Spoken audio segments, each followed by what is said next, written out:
કલા અને સાંસ્કૃતિક નગરી તરીકે ઓળખાતા વડોદરામાં ગુજરાતના 66મા સ્થાપના દિવસની ઉજવણી અનોખી રીતે કરવામાં આવી.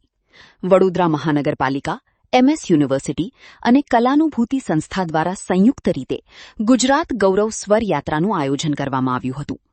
ફેકલ્ટી ઓફ પરફોર્મિંગ આર્ટ્સના પરિસરમાં યોજાયેલા આ કાર્યક્રમમાં સંગીતના સ્વરો સાથે ગુજરાતની સંસ્કૃતિ અને અસ્મિતાનું સુંદર સંગમ જોવા મળ્યું. કાર્યક્રમમાં વરિષ્ઠ વૈષ્ણવાચાર્ય પપુ દ્વારકેશલાલજી મહારાજ, મુખ્ય દંડક બાળકૃષ્ણ શુક્લ, સાંસદ ડોક્ટર હિમાંગ જોશી, ધારાસભ્યો, મ્યુનિસિપલ કમિશનર, પોલીસ કમિશનર તેમજ MS યુનિવર્સિટીના vice chancellor doctor Shrinivas Bhanage સહિત અનેક મહાનુભાવો ઉપસ્થિત રહ્યા હતા.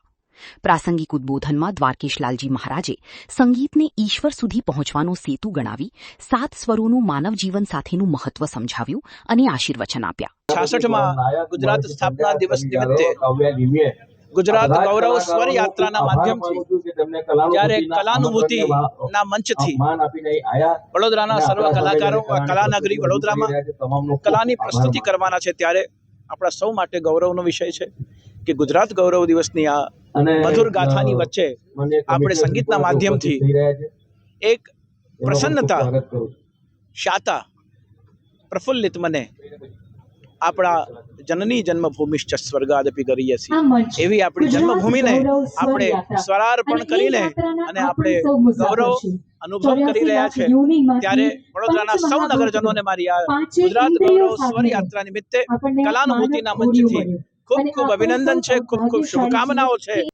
કાર્યક્રમનું સંચાલન જાણીતા કવિ અંકિત ત્રિવેદીએ કર્યું હતું.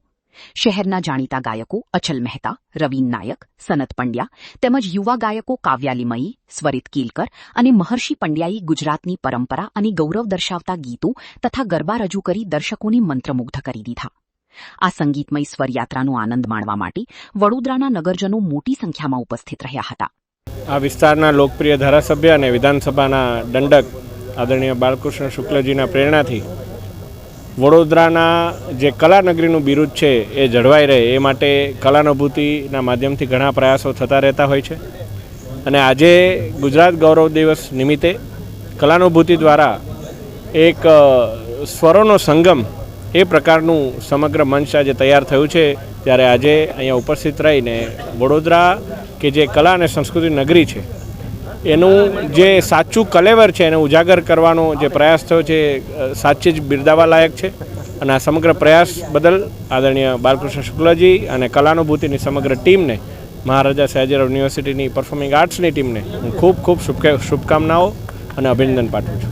વડોદરા શહેરની જે સંસ્કારિતા છે, જ્યારે આપણે વડોદરાને એક સાંસ્કૃતિક રાજધાની તરીકે કહેતા હોઈએ ત્યારે આ પ્રકારનું આયોજન ફક્ત વડોદરા શહેરમાં થઈ રહ્યું છે. અને આ કલ્ચરલ કાર્યક્રમમાં વડોદરા શહેરના તમામ કલાકારો એમના સાથે આ કાર્યક્રમ ઉજવાઈ રહ્યો છે. અને સાથે પરમ પૂજ્ય દ્વારકેશલાલજી મહારાજના આશીર્વચન સાથે તમામ સરકારી અધિકારીશ્રીઓ, કમિશનરશ્રી, કલેક્ટરશ્રી બધા જ લોકો ઉપસ્થિત છે. MS યુનિવર્સિટીના વાઇસ ચાન્સેલરશ્રી પણ ઉપસ્થિત છે. તો આજના દિવસે આપણા માધ્યમથી તમામ વડોદરાવાસીઓને ખૂબ ખૂબ અભિનંદન પાઠવું છું.